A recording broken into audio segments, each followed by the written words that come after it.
പാകിസ്ഥാൻ തന്നെയാണോ? പാകിസ്ഥാനിൽ നിന്ന് നുഴഞ്ഞു കയറിയതാണോ? കാശ്മീരിലാണെങ്കിൽ കുറച്ചുകൂടെ ഗുരുതരമല്ലേ അപ്പൊ കാര്യം? അമർച്ച ചെയ്യേണ്ടത് അല്ല, അമർച്ച ചെയ്യുക എന്ന് പറയുന്നത് അവരെ അമർച്ച ചെയ്യണം. അതിന് യുദ്ധം എന്തിനാ?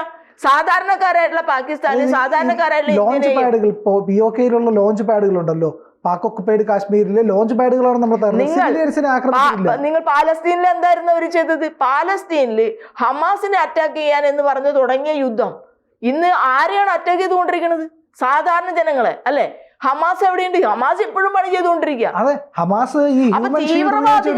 തീവ്രവാദികളുടെ പ്രശ്നം ഉണ്ടെങ്കിൽ തീവ്രവാദികളെ ആക്രമിക്കണം. ഹമാസ് എന്ന് പറയുന്ന തീവ്രവാദികളെ തീർക്കുക എന്നുള്ളതാണ് ഇസ്രായേലിന്റെ ലക്ഷ്യം. അത് എവിടെയാണ് തീർക്കണേ? സ്കൂളുകളിലും കോളേജുകളിലും ആളുകൾ അവരുടെ ഹൈഡൌട്ട് അവിടെയാണ് എന്ന് കരുതി സാധാരണക്കാരായിട്ടുള്ള പാവപ്പെട്ട നിരപരാധികളായിട്ടുള്ള മനുഷ്യർ ബോംബ് ചെയ്യാൻ പോവുകയാണ്, നിങ്ങൾ മാറണമെന്ന് പറഞ്ഞ് വാണിംഗ് കൊടുക്കും. പക്ഷെ ഒരു വാണിംഗും ഇല്ല, അവരൊരു വാണിംഗും ഇല്ല. ജനനിബിഡമായിട്ടുള്ള കുട്ടികൾ പഠിക്കുന്ന സ്കൂളുകളെല്ലാം അവിടെ തകർത്ത്, ആതുരാലയങ്ങൾ അവിടെയും തകർത്തു. ഇനി തീവ്രവാദികൾ ആരുണ്ടാക്കുന്നു? എന്ത് പർപ്പസിന്? കൂടുതൽ വാർത്തകളും വിശേഷങ്ങളും നിങ്ങളിലേക്ക് എത്താൻ ABC മലയാളം സബ്സ്ക്രൈബ് ചെയ്യുക, ബെൽബട്ടനും അമർത്തുക.